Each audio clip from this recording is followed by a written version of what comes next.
जय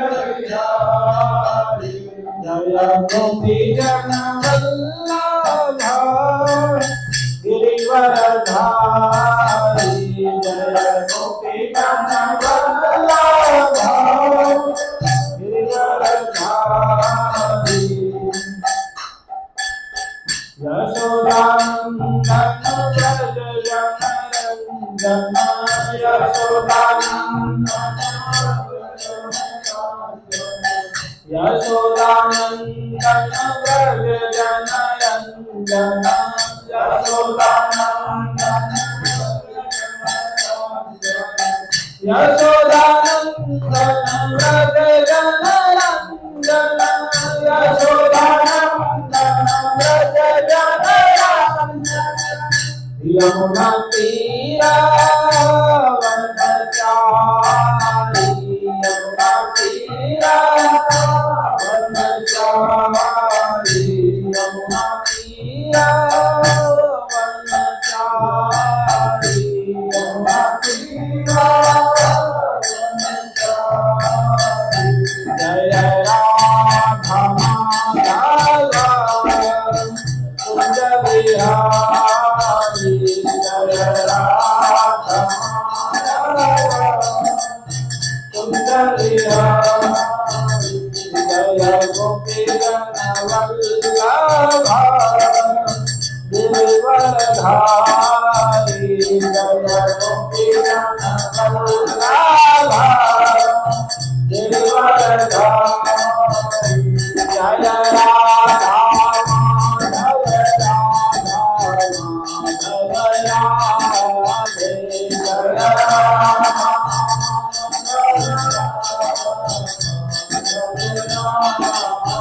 जय राधा माधव राधा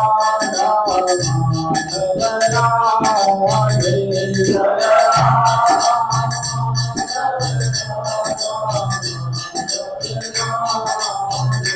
जय राधा मदन मोहन राधा मदन मोहन राधे जय राधा मदन मोहन राधा मदन मोहन राधे जय राधा गोविंद राधा गोविंद राधे जय राधा गोविंद राधा गोविंद राधे जय राधा गोपीनाथ राधा गोपीनाथ राधे जय राधा गोपीनाथ राधा गंधर्विका गिरिधारी गंधर्विका गिरिधारी राधे जय गंधर्विका गिरिधारी गंधर्विका गिरिधारी राधे जय गौरनिताई गौरनिताई गौरनिताई जय गौरनिताई जय गौरनिताई गौरनिताई गौरनिताई जय गौर गदाधर जय गौर गदाधर गौर गदाधर जय गौर गदाधर जय गौर गदाधर जय गौर गदाधर गौर गदाधर जय जय जय प्रभुपाद प्रभुपाद प्रभुपाद प्रभुपाद जय जय प्रभुपाद प्रभुपाद प्रभुपाद जय श्री कृष्णपाद कृष्णपाद गुरुदेव कृष्णपाद जय श्री कृष्णपाद कृष्णपाद गुरुदेव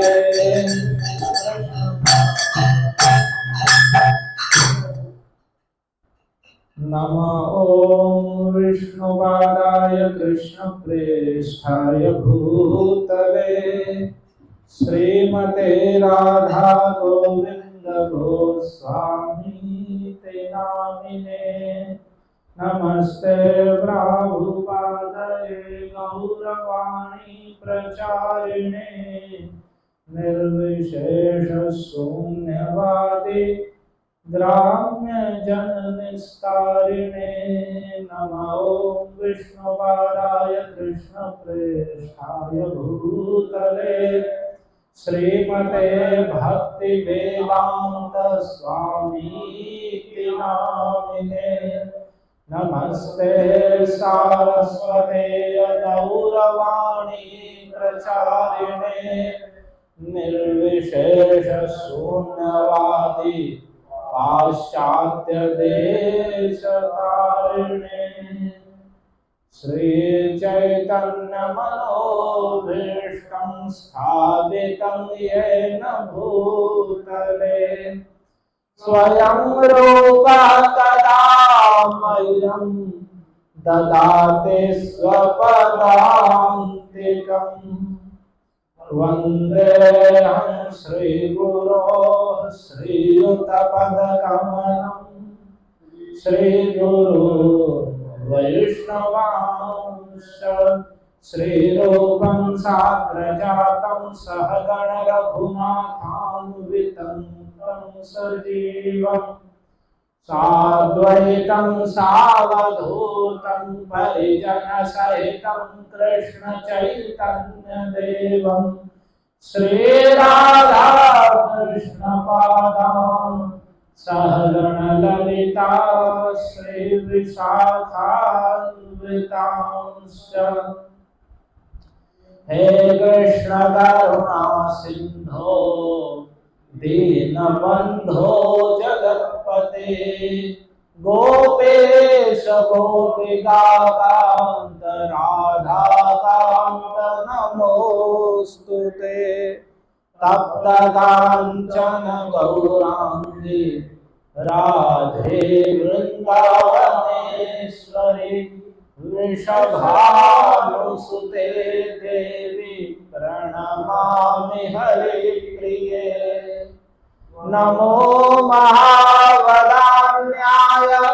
कृष्ण प्रेम प्रदायते कृष्णाय कृष्ण चैतन्य नाम्ने गौरद्विषे नमः जय श्री कृष्ण चैतन्य प्रभु नित्यानंद श्री अद्वैत गदाधर श्रीवासादि गौर भक्त वृंद हरे कृष्णा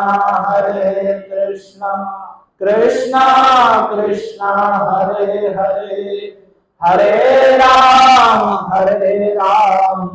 राम राम हरे हरे ओम नमो भगवते वासुदेवाय ओम नमो भगवते वासुदेवाय ओम नमो भगवते वासुदेवाय ओम नमो भगवते वासुदेवाय ओम नमो भगवते वासुदेवाय ओम नमो भगवते वासुदेवाय कृष्णाय वासुदेवाय देवकी नंदनाय च नंदगोपकुमाराय गोविंदाय नमो नमः गोविंदाय नमो नमः हरे कृष्ण। आप सभी का स्वागत है। हम श्रीमद् भागवत की अद्भुत महिमा का श्रवण कर रहे हैं। गोकर्ण जी के द्वारा किस प्रकार से अपने पिता और भंगुभारी का उद्धार किया गया, तो हमने अभी तक सुना कि जो आत्मदेव पंडित थे, जिनके कोई संतान नहीं थी, बड़े दुखी थे। उनकी पत्नी कुटिल स्वभाव की थी और बड़े परिश्रम, अपने आधा धन भी जब उन्होंने धर्म मार्ग में लगा दिया और फिर भी कोई संतान नहीं हुई, तो वे घर छोड़कर दुखी होकर वन में चले गए। वहाँ उन्हें एक यतीम मिले, सन्यासी। उनके सामने उन्होंने अपने दुख की व्यथा कही, उनके सामने रोने लगे। उन्होंने समझाया कि देखो, तुम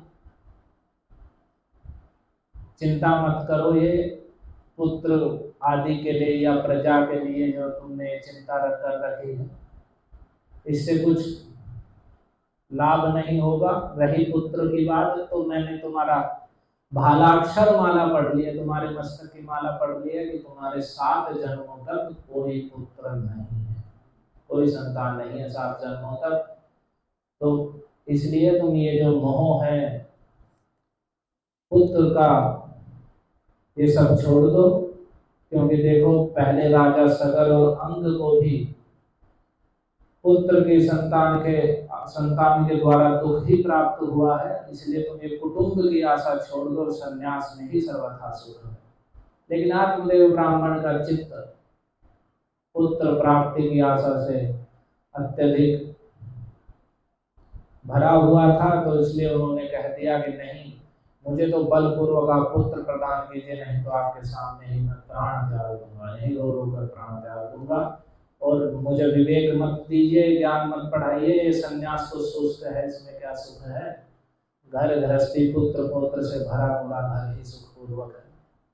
तो ये बहुत आग्रह करने लगे, तो उन्होंने फल प्रदान किया और कहा, तुम इसे अपनी पत्नी को खिला देना और कहना उसे वर्ष पर्यंत सत्य, पवित्रता, दया, दान और एक समय भोजन करके रहे।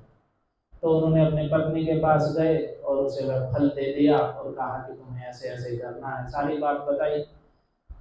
और वे फल देकर अन्यत्र किसी कार्य से चले गए। उनकी पत्नी ने वह फल नहीं खाया, बल्कि उस अपने एक सहेली के सामने उसे लेकर रोने लगी कि मैं फल खा लूंगी, बड़ी कुटिल स्वभाव की थी, तो मेरा उदर बढ़ जाएगा और घर का कार्य कैसे होगा, मेरी ननद आ जाएगी, वो सारा घर का धन ले जाएगी, और अगर ये गर्भ टेढ़ा मेढ़ा हो गया तो मैं मर जाऊंगी, इसका लालन पालन कौन करेगा, बड़े दुख का विषय है। तो ऐसे अपने कुतर्क योग से उसने वह फल नहीं खाया।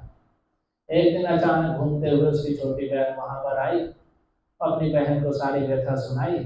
तो उसकी बहन ने कह दिया, मेरा पुत्र होने वाला है, मैं गर्भवती हूँ, उस पुत्र को तुम ले लेना और मेरे पति को कुछ धन प्रदान कर देना, वो तुम्हें पुत्र दे देगा, और मैं कह दूँ कि मेरा 6 महीने का बालक मर गया और तुम्हारे घर आके पालन पोषण कर दूंगी, और इस फल को परीक्षा के लिए तुम गाय को खिला दो। तो ये जैसा उनका आपस में बात तय हुई थी उसके अनुसार, और उसने कह दिया तुम गर्भवती स्त्री की भांति घर में ही रहो और कह दो कि हाँ मैंने फल खा लिया है और मैं गर्भवती हूँ, मैं बाहर किसी से मिलूंगी नहीं, नियम का पालन करेंगे। तो उन्होंने ऐसा ही कह दिया। आत्मदेव ब्राह्मण ने पूछा फल खा लिया, तो उसने कह दिया झूठे फल खा लिया, फल गाय को खिला दी।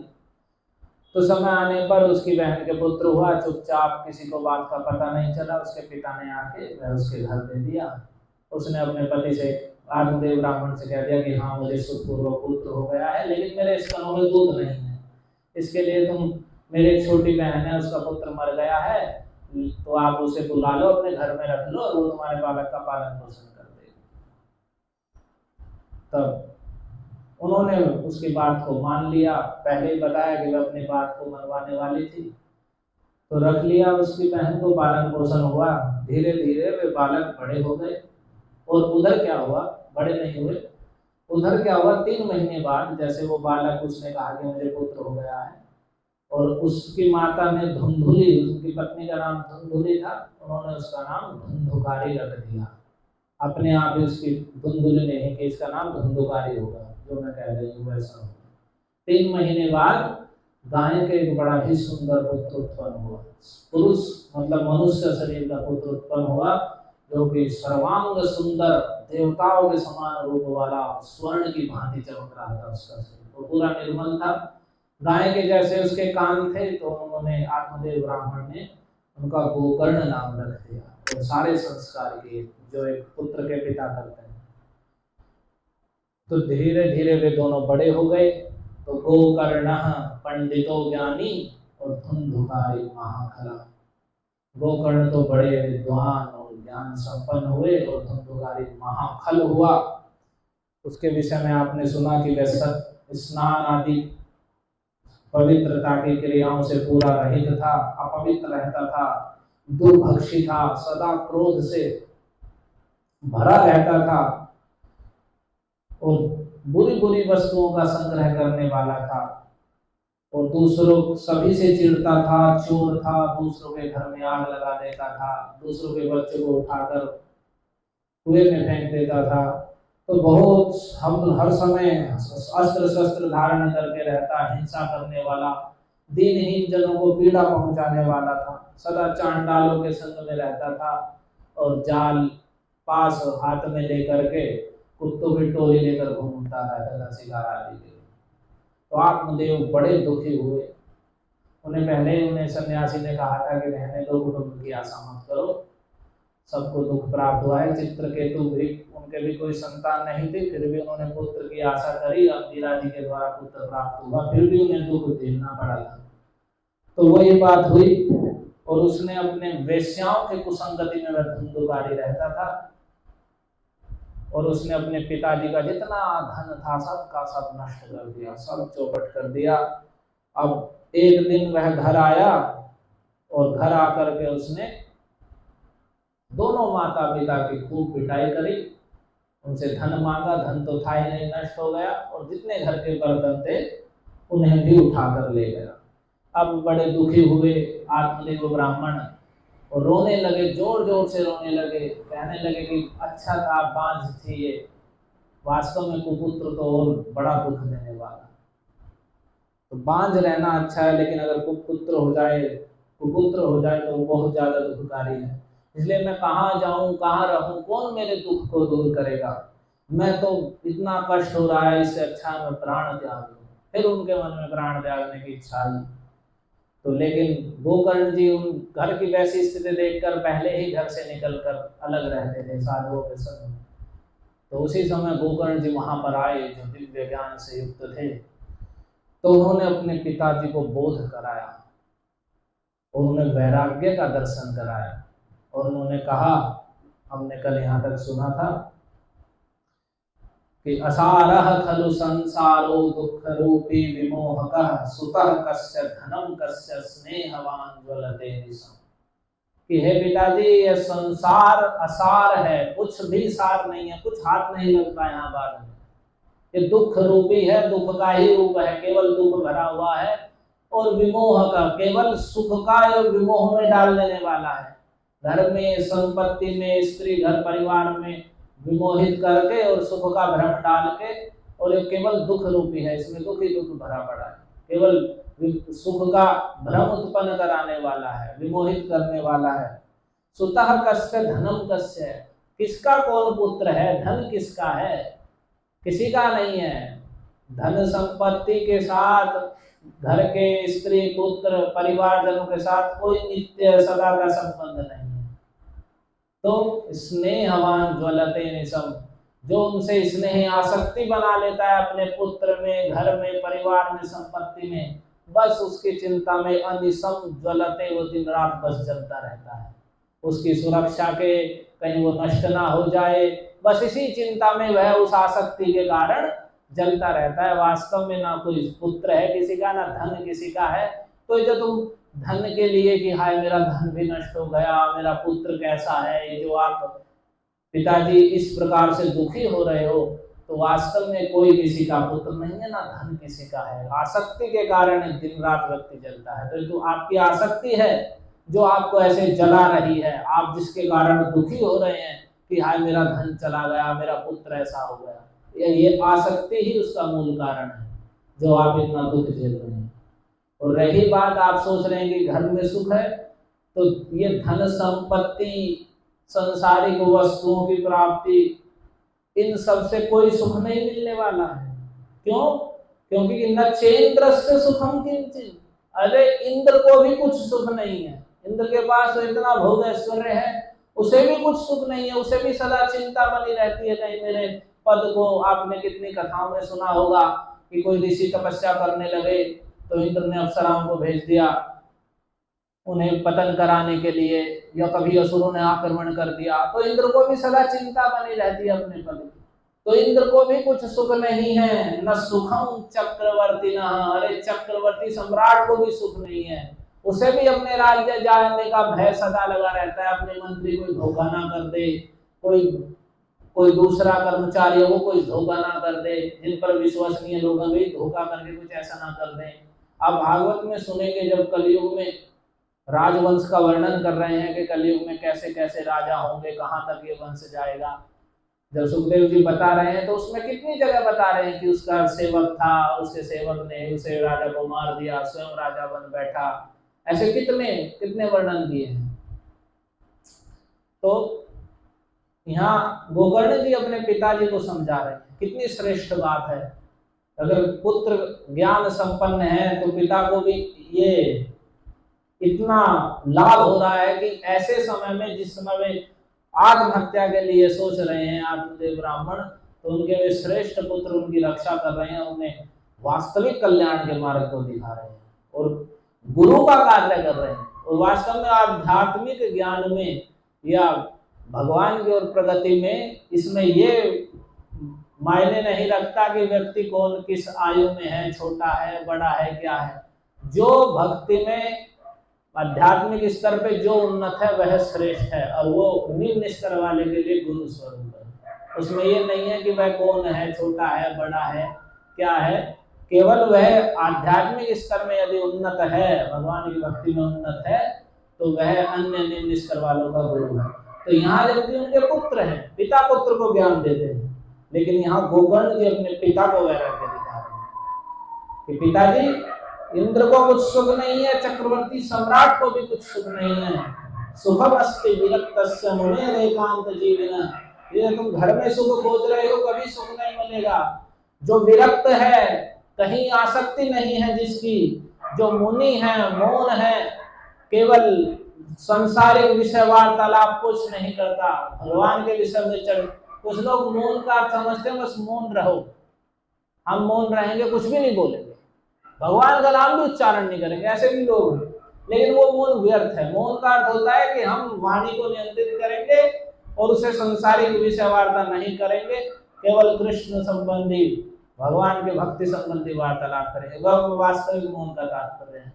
तो यहाँ गोकर्ण जी यही कह रहे हैं कि जो मौन है, संसारिक विषय वार्ता से रहित है और एकांत जीवन है, एकांत में रहता है, या एक उद्देश्य वाले जो साधु पुरुष हैं उनके संग में रहता है, और नहीं तो एकांत में, ऐसे ही विरक्त महात्मा को सुख है। नहीं तो कोई भी संसारिक संपत्ति में बढ़े चढ़े इंद्र हैं, उसको भी कुछ सुख नहीं है। तो फिर आप कैसे सोच रहे हैं कि मैं ये घर संपत्ति या ये पुत्र सही हो जाएगा तो मैं सुखी हो जाऊंगा? कभी सुखी नहीं होगे। तो ये जो आपका अज्ञान है, मुंचा ज्ञानम प्रजारूपम मोहतो नरके गति। अरे पिताजी, ये प्रजा रूपी जो संतान रूपी आपका अज्ञान है, हाय मेरा पुत्र ऐसा हो गया, इसे छोड़ दीजिए। ये अज्ञान है, ये ज्ञान नहीं है कि आप सोच रहे हैं कि मेरा पुत्र है और ऐसा हो रहा है, बड़ा गलत हो गया। नहीं, ये अज्ञान है, अज्ञानता के कारण ही आपको ऐसा मोह उत्पन्न हो रहा है। तो ये आपका अज्ञान है और उसके कारण आपको मोह उत्पन्न हो रहा है। आप जो जिससे कोई संबंध नहीं है, उस संबंध को ही अपना सब कुछ मान रहे हैं। इस मोह के कारण नरके गति, नरक में गति होती है। जीव नरक में गिरता है, मोह संसारिक नश्वर वस्तुओं में मोहित होकर उनमें आसक्ति रखने के कारण। तो निपतिष्यते होयम, अरे पिताजी अब भी समय है, ये देह, अब आप बूढ़े भी हो गए हैं। आगे बताया जाएगा कि 60 वर्ष की उनकी आयु थी, तो बूढ़े हो गए हैं, कुछ दिन में यह शरीर गिर पड़ेगा, शरीर भी नहीं चलेगा। अभी तो ये चल रहा है, हाथ पैर चल रहे हैं, मुख बोल रहा है, सुन रहे हैं, देख रहे हैं। तो इसलिए ये शरीर छूट जाएगा इससे ये पहले छूट जाए, असक्त हो जाए। सर्वम त्यक्त्वा वनम व्रज, तुम ये सब कुछ छोड़कर, ये घर परिवार स्त्री संतान इस सबको छोड़कर वनम व्रज, वन में चले जाइए। तो वन में चले जाइए, ऐसा कहकर के गोकर्ण जी चुप हुए कि क्या प्रभाव पड़ा है। और वास्तव में उनके पिताजी ने, आत्मदेव ब्राह्मण, आपने सुना वेदों के वैसे पहले भी कर्मकांडीय श्रुति स्मृति आदि कर्मों के बहुत बड़े विद्वान थे, तो शास्त्र के प्रति और इन सब वाक्यों के प्रति उनकी श्रद्धा तो थी, लेकिन आसक्ति के कारण ही वो संसार में सुख खोज रहे थे।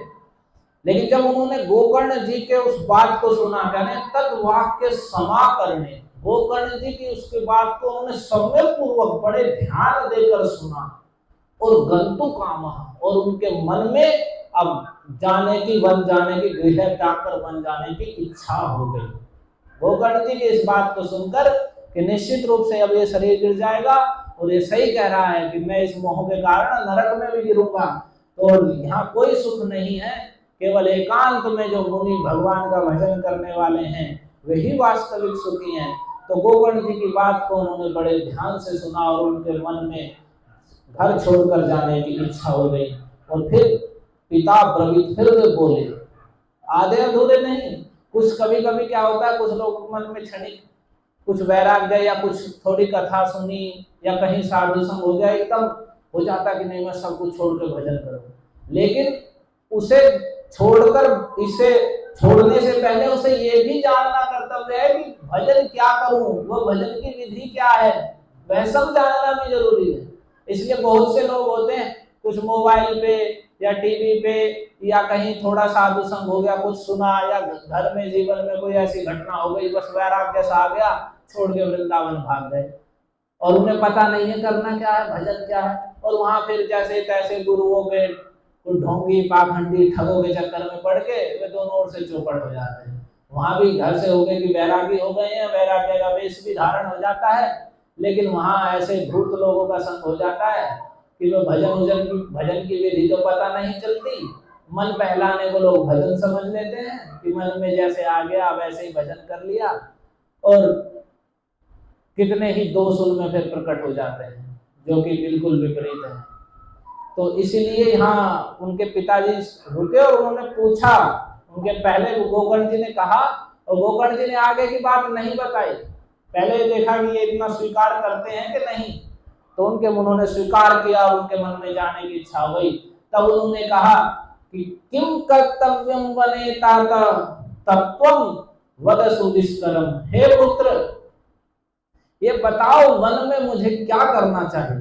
वन में तो मैं चला जाऊं सबको छोड़ के, लेकिन वन में मेरा क्या कर्तव्य है, आप तुम उसे विस्तार पूर्वक बताओ, संक्षेप में नहीं, समझाओ कि मैं वन में चला जाऊं तो मुझे बताओ कि मैं वन में जाके क्या करूं, केवल वन में जाके पड़ा रहूं बस।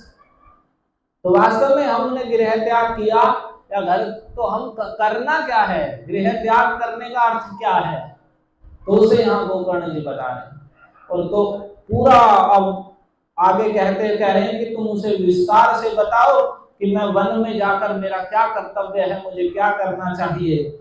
और अंधकूपे स्नेह पासे बद्ध पंगुरहम सठः कर्मणा पतितो नूनम माम उद्धर दयानिधे। शास्त्र में कहा गया है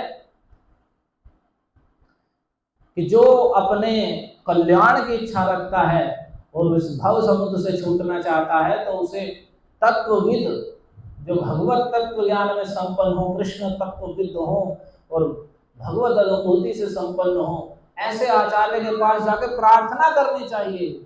ऐसे नहीं कि बस वे हमें कहेंगे कि तुम शिष्य बनो, तुम मेरी बात मानो। यदि हम अपना कल्याण चाहते तो हम कहेंगे त्रायस्व भो जगन्नाथ गुरु संसार वह्निनाथक धम्मां काल दष्टम च त्वामहं शरणं गतः। हे गुरु, हे जगन्नाथ, मैं संसार की अग्नि से जल रहा हूं, फूका हुआ हूं, झुलसा हुआ हूं, आप मेरा उद्धार कीजिए, मैं आपकी शरण में आया हूं। तो वास्तव में उनके गोकर्ण जी के पिताजी अपने गुरु रूप में स्वीकार कर रहे हैं गोकर्ण जी को, और उनसे प्रार्थना कर रहे हैं, अंधकूपे स्नेह पासे बद्ध पंगुरहम सठा, कि अरे गोकर्ण, गोकर्ण नहीं कह रहे, दया निधे, हे दया के निधि, हे दया के निधि गोकर्ण, या हे पुत्र, या हे गुरु, आप दया से परिपूरित हैं, दीनों पर दया करने वाले हैं। और मैं इतना दीन हूं कि मैं अंधे कुएं में गिरा हुआ, इस घर रूपी अंधे कुएं में गिरा हुआ, कुछ नहीं दिखाई दे रहा है, बिल्कुल घोर अंधकार छाया हुआ है। और कैसा हूं, स्नेह पासे बद्धा, और एक आदमी कुएं में गिरा हुआ है लेकिन खुला पड़ा है, तो कुछ हो सकता है, कुछ उपाय करे, मैं स्नेह आसक्ति के जाल में बंधा हुआ हूं। एक व्यक्ति अंधे कुएं में गिर दिया जाए और ऊपर से बांध के हाथ पैर बांध दिए हैं, तो कह रहे हैं कि मैं अंधे कुएं में गिरा हुआ हूं और स्नेह रूपी जाल के द्वारा आसक्ति के पास से बंधा हुआ हूं और पंगु हूं। पंगु का अर्थ है ऊपर से व्यक्ति के हाथ पैर सही कार्य ना करते हो, लंगड़ा लोलाओ पंगु कहते हैं। तो पंगु हूं यानी स्वयं सामर्थ्य से रहित हूं, सठा और सठवी, दुष्ट स्वभाव हूं या निकलने की इच्छा भी नहीं कर रहा हूं। और कर्मणा पतितो नूनम, और निश्चित रूप से इस अंधे कुएं में मैं अपने ही कर्म से गिरा हूं। तो मां उद्धर दया निधे, तो जैसे कोई कुएं में गिरा पड़ा हो और कोई व्यक्ति आए और देखे तो वह उसे निकालेगा। कब निकालेगा? जब दया से परिपूरित होगा। तो उनके हृदय में दया निधि कह के, मान लिया कोई पड़ा हुआ कहे कि हे दयालु पुरुष आप मुझे निकालिए, तो जो दया होगी वह और बढ़ जाएगी। तो वहां आत्मदेव जी कह रहे हैं, हे दया निधे, हे दया के निधि, आप दया के समुद्र स्वरूप हो, दया के सागर हो। मां उद्धर है, मैं इस अपने कर्म से इस अंधे कुएं में गिरा हुआ हूं, आसक्ति के जाल से बंधा हुआ हूं, पंगु हूं मैं और सठ भी हूं। तो मैं निश्चित रूप से यहाँ पर गिरा हूं और मैं आपसे प्रार्थना करता हूं कि अवश्य ही हे दया के सागर तुम मेरा उद्धार कर दो, मुझे यहाँ से निकालो। उद्धार का अर्थ होता है उद्धरण, यानी गिरे हुए को ऊपर उठाना, खींचना, जो अधपतित हुआ पड़ा है। तो मैं संसार में हम ये गिरे हुए हैं, इसलिए भगवान से प्रार्थना की जाती है, गुरु से, आचार्य से, कि आप हमारा उद्धार करें। हम यहाँ धसे हुए हैं संसार रूपी कीचड़ में, अंधे कुएं में गिरे हुए हैं। तो यहाँ प्रार्थना कर रहे हैं कि पहले मुझे बताओ वन में जाकर मुझे क्या करना चाहिए, और पूरे दीन होकर प्रार्थना कर रहे हैं कि हे दया के निधि, मुझे अंधे कुएं से, इस आसक्ति के जाल से बंधे हुए पंगु व्यक्ति को मुझे आप उद्धार करो। तो जब उन्होंने ऐसा कहा तो गोकर्ण जी ने बड़े ही सुंदर तो श्लोक बोले, स्वार स्वरूप बोलते हैं, क्या बड़े ही सुंदर ये श्लोक है।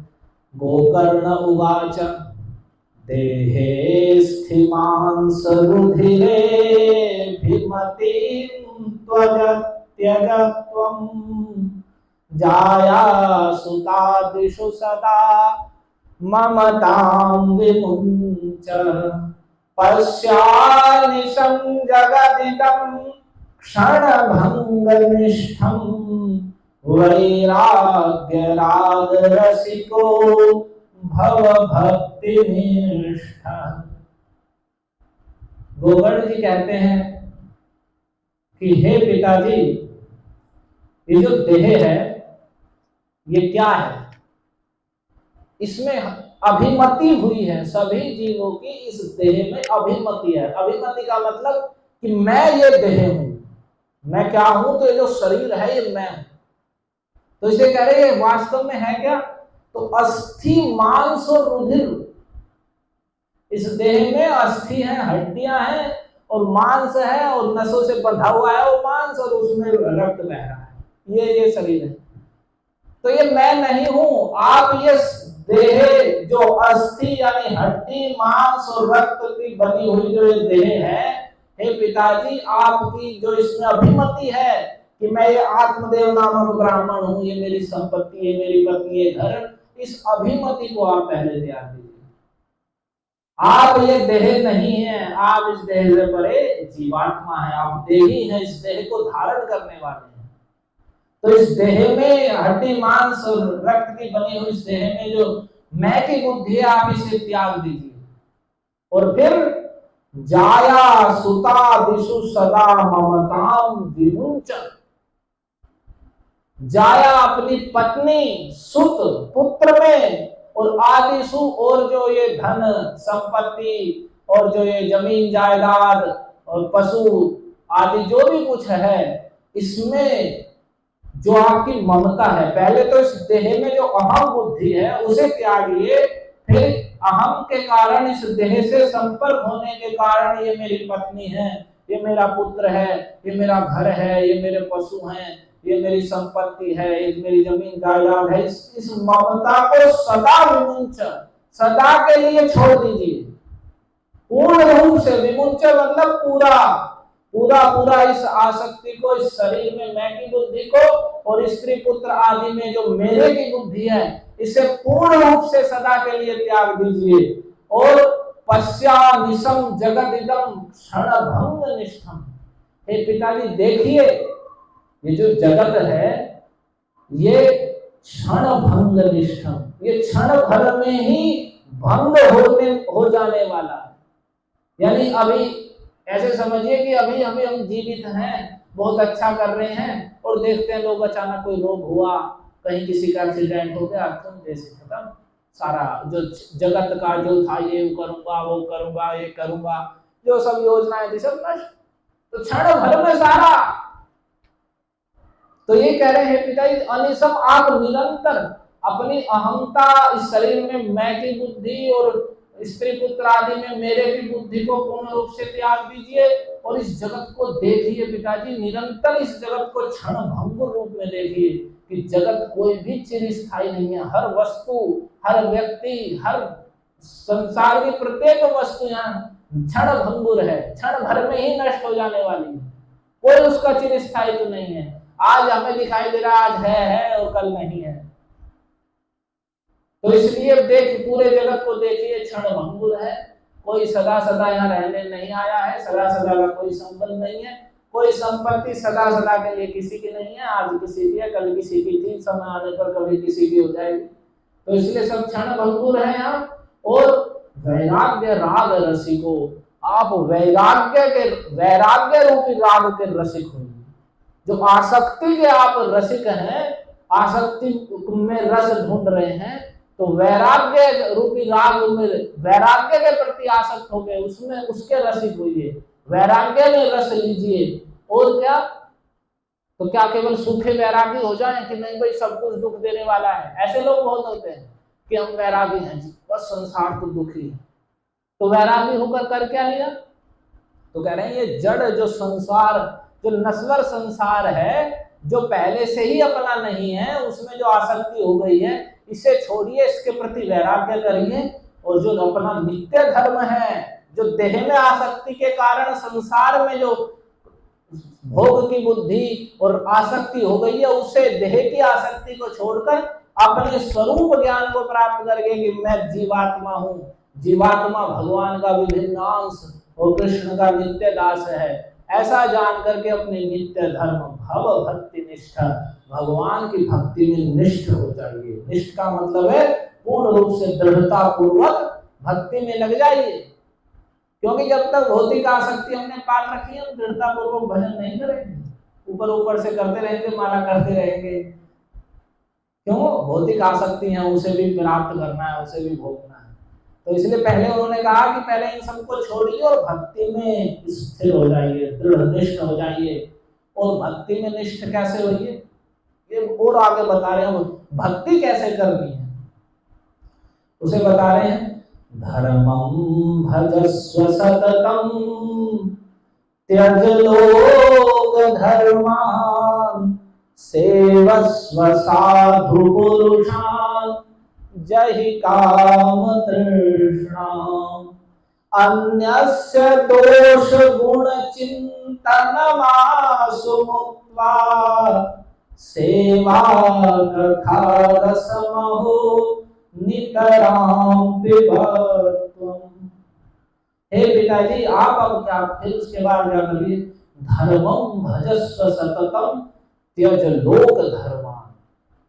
आप जो नित्य धर्म है, भागवत धर्म, कृष्ण भजन रूपी धर्म, श्रवण कीर्तनम विष्णु स्मरणम पाद सेवनम, भगवान के विषय में सुनना, कृष्ण का कीर्तन करना, कृष्ण का स्मरण करना, कृष्ण के चरण कमलों की सेवा करना, कृष्ण को नमस्कार करना, भक्तों का संग करना, निरंतर भगवत चिंतन में रहना, तो जो नित्य धर्म है, ये जीवात्मा का नित्य धर्म है, इसको आप निरंतर भजिए, सदा इस धर्म को, भक्ति रूप धर्म को भजिए, कृष्ण भजन में लगिए। और ये लोक धर्म, और जो लोक के धर्म है, लौकिक धर्म है कि भाई मैं ब्राह्मण हूँ, मेरा ये कर्तव्य है, मैं उसका पिता हूँ, ये कर्तव्य है, उसका पुरोहित हूँ, ये कर्तव्य है, ये करना है, वो करना है, इस लोक धर्म को त्याग कीजिए। ये उस बात को यहाँ गोकर्ण जी बता रहे हैं जो भगवान ने भगवद गीता में कहा है, सर्वधर्मान परित्यज्य मामेकं शरणं व्रज। तुम जो ये लौकिक धर्म है, लौकिक कर्तव्य पालन जिसको हम धर्म मानते हैं, पिता के प्रति धर्म, माता के धर्म, पुत्र के प्रति धर्म, गांव के प्रति धर्म, तो लौकिक धर्म है सब। ये हमें भगवत प्राप्ति कराने वाले नहीं है। इन लौकिक धर्मों को त्याग कर परम धर्म रूप भगवान की शरणागति लेना, वो नित्य धर्म, कृष्ण भजन करना। यानी अगर इन लौकिक धर्मों का त्याग करना पड़ रहा है कृष्ण भक्ति में, तो कोई डरने की और उसमें कोई भयभीत होने की बात नहीं। जैसे एक उदाहरण के लिए ले लेते हैं कि लौकिक धर्म है कि पुत्र को चाहिए पिता की आज्ञा का पालन करें, जैसे पिता कहें वैसा करें। लेकिन पिताजी ने कह दिया बेटा तू मंदिर पे मत जा, यहाँ घर के काम में लगे, माला उला ये करना तेरा काम नहीं है, जो मैं कह रहा हूँ वैसा कर। और वो पुत्र कहे कि नहीं, धर्म शास्त्र में बताया पिता की आज्ञा पालन करना, और ऐसा करके वो भगवान की भक्ति ना करे, तो उससे वो अपने वास्तविक कल्याण से वंचित हो जाएगा। और लौकिक धर्म से क्या पिता की आज्ञा, क्या उसका कौन सा बड़ा उद्धार करेगा। तो जो लौकिक धर्म, पारमार्थिक जो नित्य धर्म है कृष्ण भजन, उसमें बाधा दे रहे हैं, तो उनका त्याग कर देना चाहिए, कोई भय नहीं करना चाहिए। तो यहाँ अब गोकर्ण जी तो पूरा वैराग्य कह रहे हैं कि जो आप लौकिक धर्म है या जो दूसरे हैं गृहस्थ के लिए, ये पूजा, देव पूजा करना, ये करना, पितरों की पूजा करना, पितरों का तर्पण करना, ये वो सब जो पहले से वो आत्मदेव जी करते आए हैं पूरे वैदिक कर्म के अनुसार, कर्मकांड के नियमों का, तो उन्हें यहाँ कह रहे हैं तुम लौकिक धर्मों को अब त्याग दीजिए कि मुझे ये भी करना है, उस समय ये करना है, उस समय ब्राह्मण का कर्तव्य है। उन लौकिक धर्मों को त्याग कर कृष्ण भजन, कृष्ण का श्रवण कीर्तन स्मरण वंदन, इस नित्य धर्म को निरंतर भजिए। और सेवस्व साधु पुरुषान, और साधु पुरुषों का संग कीजिए, जो भगवान के शुद्ध भक्त साधु हैं, निर्मल हृदय वाले हैं, ऐसे साधु पुरुषों का संग कीजिए और सेवस्व, उनकी सेवा कीजिए। और जहि काम तृष्णा, और हृदय में जो काम की संसारिक विषय भोगों को लाभ करने की जो तृष्णा है, पिपासा लगी हुई है, और मिल जाए, ये कर लूं, वो भी प्राप्त कर लूं, अब इतना धन है, फिर इतना हो जाए, फिर वो हो जाए, फिर ये हो जाए, इस काम तृष्णा को जही त्याग दीजिए, मार दीजिए इसे, पूरी तृष्णा को पूर्ण रूप से त्याग दीजिए, मार दीजिए इसे, ये मर जाएगी अपने आप ही जब आप निरंतर परम धर्म कृष्ण भजन को भजेंगे, लौकिक धर्मों का त्याग करेंगे और साधु पुरुषों का संग और उनकी सेवा करेंगे। इस प्रकार से आप इस काम की तृष्णा को मार दीजिए। और एक बड़ी बात उन्होंने कह दी, ये सबसे बड़ी बात है, और ये करनी बहुत भारी पड़ जाती है? अन्यस्य दोष गुण चिंतनमासु मुक्त्वा। और हे पिताजी, आप शीघ्र ही अन्यों के दोष और गुणों का चिंतन करना छोड़ दीजिए। अन्य लोगों के, अन्य किसी भी चीज के, व्यक्ति के या किसी वस्तु के या किसी भी अन्य किसी भी व्यक्ति, वस्तु, स्थान आदि के दोष और गुण दोनों, उनका चिंतन करना, आसु मुक्त्वा, शीघ्र ही उन्हें छोड़ दीजिए, मुक्त हो जाइए। हमारी ये सदा प्रवृत्ति रहती है कि बस हम निरंतर, दूसरा ऐसा है भक्तों में भी इसी कारण से देखा जाता है प्राय सभी जगह कि भक्तों का अधः पतन हो जाता है, या वे बहुत दिन तक लगे रहने पर भी उन्नति नहीं कर पाते। क्यों? क्योंकि परस्पर दोष गुण का चिंतन चलता रहता है, इसे छोड़ नहीं पाते। वो दूसरी चीज छूट जाती है, लेकिन ये दोस्त, वो फलाना ऐसा है, वो ऐसा है, उसने मुझे ऐसा कह दिया था जब ऐसा हो गया था, और या वो ऐसा है, वो मेरे अनुकूल है, वो बहुत अच्छा है, ये है। तो ये दोष और गुण का जो चिंतन है, जब तक ये हृदय में चल रहा है तो कृष्ण स्मरण कैसे हो जाएगा? वो तो दूषित चित्त है, वहां कैसे कृष्ण स्मरण? और लेकिन ये संसार में सबकी प्रवृत्ति, आप किसी भी लोगों के पास बैठिए, वो यही बैठ के चर्चा करेंगे, या तो यहाँ पे दोष गुण की चर्चा, नहीं तो नेताओं के दोष गुण की चर्चा, बस ये चलती रहेगी कि वो फलाना ऐसा कर रहा है, उसने ये बोल दिया, उसने ये कह दिया। तो आप अन्य के दोष गुण की चिंतन छोड़ के, और फिर क्या, सेवा कथा रसमहो नितराम पिबत्वम, आप भगवान की सेवा और भगवान की कथा रूपी रस को नितराम अतिशय मात्रा में पान कीजिए। ये दोष गुण चिंतन से कैसे मुक्त हो सकते हैं? जब हम खाली होंगे, भगवान का भजन नहीं करेंगे, तब दोष गुण का चिंतन करेंगे, चर्चा करेंगे। तो इसलिए नितराम आप अपना सारा का सारा समय भगवान की सेवा में और भगवान के कथा रस में, उस भगवान की सेवा रस और उनकी कथा में रस को अधिक से अधिक मात्रा में आप पान कीजिए, उसे पीजिए। तो जब ऐसा गोकर्ण जी ने उन्हें 2 श्लोकों में ये उपदेश दिया। संक्षेप में दोबारा सुनिए।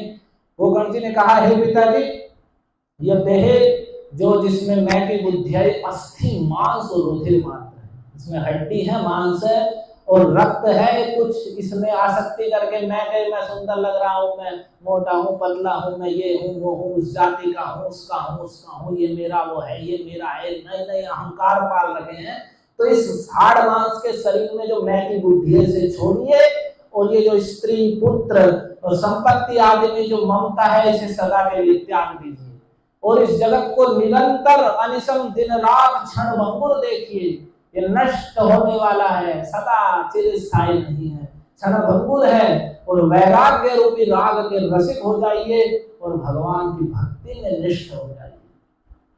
और धर्मम भजस्व सततम त्यज लोक धर्मान, आप लौकिक धर्म, अनेक प्रकार के देव पूजा, अनेक प्रकार के धर्म कर्म, इन सबको छोड़ करके, कर्तव्य पालन, ये वो, इन सबको छोड़ करके परम धर्म कृष्ण भजन सवै पुंसाम परो धर्मो यतो भक्ति रधोक्षते। भागवत में कह रहे हैं प्रारंभ में 2 अध्याय में कि सभी जीवों के लिए परम धर्म वह है जिसके द्वारा भगवान अधोक्षज श्री कृष्ण में भक्ति हो। और कैसी भक्ति? अहेतुक्या प्रतिहता, अहेतु की, जो किसी हेतु से प्रेरित ना हो, किसी कारण से ये प्राप्ति हो जाए, कुछ संसार की वस्तु प्राप्त हो जाए, स्वर्ग प्राप्त हो जाए, ये काम बन जाए, वो बन जाए, मेरी मुक्ति कर दे, मुझे छुड़ा दे, ये भी नहीं। अहेतु की, कृष्ण मेरे नित्य प्रभु हैं, नित्य स्वामी हैं, उनकी सेवा से विमुख होकर यहाँ मैं किसकी सेवा कर रहा हूँ? तो कह रहे, तो वही परम धर्म है कि भगवान अधोक्षज श्री कृष्ण में भक्ति हो, वही सभी जीवों के लिए परम धर्म है। ये आत्मा संप्रसिद्धति, और उसके द्वारा जीवात्मा संपूर्ण रूप से भली भांति प्रसन्न हो जाता है। यानी उसके द्वारा ही चित्त की, जीवात्मा की और शरीर की प्रसन्नता संपूर्ण रूप से संभव है। तो इसलिए उस परम धर्म, भगवान के भक्ति रूप परम धर्म को निरंतर सततम भजिए। निरंतर अब आप परम धर्म में युक्त हो जाइए और लौकिक धर्मों को त्याग दीजिए, साधु पुरुषों का संग करिए, उनकी सेवा करिए, और ये काम की तृष्णा को त्याग दीजिए, मार दीजिए इसे। और अन्यस्य दोष गुण चिंतनमासु मुक्त्वा, अन्य लोगों के दोष गुण के चिंतन को छोड़कर सब समय सेवा कथा रसमहो नितराम पिबत्वम, आप भगवान की सेवा और उनकी कथा रस का निरंतर अधिक से अधिक मात्रा में पान कीजिए। तो ऐसा गोकर्ण जी ने, जो उन्होंने पूछा था कि मैं विस्तार पूर्वक बताइए वन में जाकर करूं, क्या करूं, तो ये उन्होंने बताया।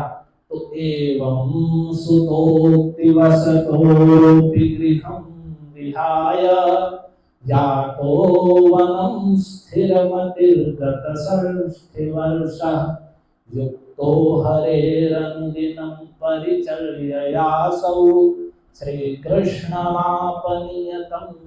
दशमस्य पाठात्। कह रहे एवं इस प्रकार से सुतोक्ति वसतोपि, वे गोकर्ण जी की उक्ति को सुनकर उसके वश हो गए, यानी उसको उन्होंने स्वीकार कर लिया, उनके हृदय में वे बात गड़ गई। तो उन्होंने गृहं विहाय, घर को छोड़कर या तो वनम, वन में चले गए। इस प्रकार से अपने पुत्र गोकर्ण जी की बात को सुनकर वे वन में चले गए, घर त्याग करके। वो कह रहे हैं स्थिरमति, ऐसे नहीं कि थोड़ा क्षणिक वैराग्य था या चंचल मति थी, अभी थोड़ा वैराग्य आया वापस लौट आएंगे, ऐसा कुछ हो जाएगा। कह रहे नहीं, उनकी स्थिर मति हो गई थी कि हाँ मुझे ऐसा करना है। और कह रहे गत 60 वर्ष है, उनके 60 वर्ष बीत चुके थे, 60 वर्ष की आयु हो गई थी, 61वें वर्ष में चल रहे थे वे। तो इस प्रकार गोकर्ण जी की बात को सुनकर वे घर को छोड़कर वन में चले गए। और युक्तो हरेरनुदिनं परिचर्ययासु, वे प्रतिदिन भगवान श्री हरि की परिचर्या करते थे, भगवान की श्री विग्रह की सेवा करते थे, भगवान के श्री मूर्ति की हरि अनुदिनम, प्रतिदिन विधि पूर्वक भगवान के हरि की परिचर्या करते थे, सेवा करते थे। और श्री कृष्ण मापनियतम दशमस्य पाठा, और प्रतिदिन लगातार भागवत के 10वें स्कंध में जो भगवान का, श्री कृष्ण का यश, उनके लीला चरित्र का वर्णन है, उसका पाठन करते थे। तो ऐसा करने से क्या हुआ, तो श्री कृष्ण माता, उन्होंने श्री कृष्ण को प्राप्त कर लिया। देखिए कहाँ कैसी आ सकती थी, एक अपने गोकर्ण जी वास्तव में उन यति के द्वारा जो उन्हें पुत्र रूप में प्रदान किए गए थे। आपको बताया पुत्र वही है जो पू का अर्थ हुआ नरक, उत्तरा यानी त्राण करने वाला। वास्तव में पुत्र तो गोकर्ण जी थे उनके, जो वे नरक में मोह के कारण नरक में जाने वाले थे आत्मदेव जी। उन्होंने उस नरक से उद्धार कर दिया और कृष्ण के चरण कमलों को पहुंचा दिया। तो वे निरंतर उनकी बात मानकर वन में जाकर उन्होंने भगवान श्री हरि की परिचर्या की, एक एक बात को स्वीकार किया। और ये तभी है, हम तभी शिष्य कहलाने लायक हैं। हम शिष्य हो जाते हैं, गुरु मान लेते हैं और बात का पालन नहीं करते। गुरु महाराज ने आदेश दे दिया 16 माला करनी है शुद्ध रूप से, तो वे भी हमसे नहीं होती है, उसमें भी हम गोलमोल हो जाते हैं। 4 नियमों का पालन करना है, उससे वे भी हमसे नहीं हो रहे हैं। शुद्ध रूप से एकादशी व्रत रखना है, निष्काम भाव से बिल्कुल तत्परता के साथ भगवान की सेवा करनी है। तो ये भगवान गुरु महाराज के आदेश हैं, आज्ञा है, नियमित रूप से भागवत का श्रवण करना है। तो जब हम उन्हें करेंगे तभी तो उद्धार होंगे। अब उन्होंने गोकर्ण जी की बात को सुना और बिल्कुल यथारूप अन्य का दोष गुण चिंतन सब छोड़ करके पूर्ण रूप से सब समय कृष्ण सेवा, कृष्ण कथा रस में निमग्न हो गए और निरंतर भगवान हरि की परिचर्या करके और 10वें स्कंद का पाठ करके निरंतर नियतम श्री कृष्ण माप, उन्होंने अविनाशी भगवान श्री कृष्ण के चरण कमलों को प्राप्त कर लिया। हरे कृष्णा कृष्णा कृष्णा हरे हरे, हरे राम राम राम हरे हरे। श्री गोकर्ण जी की जय। ग्रंथराज श्रीमद् भागवतम की जय। जगत गुरु श्रील प्रभुपाद की जय। अब उनके जाने के बाद धुंधुकारी ने और घर में उत्पात मचाया। क्या उत्पात किया उसे कल सुनो। हरे कृष्ण।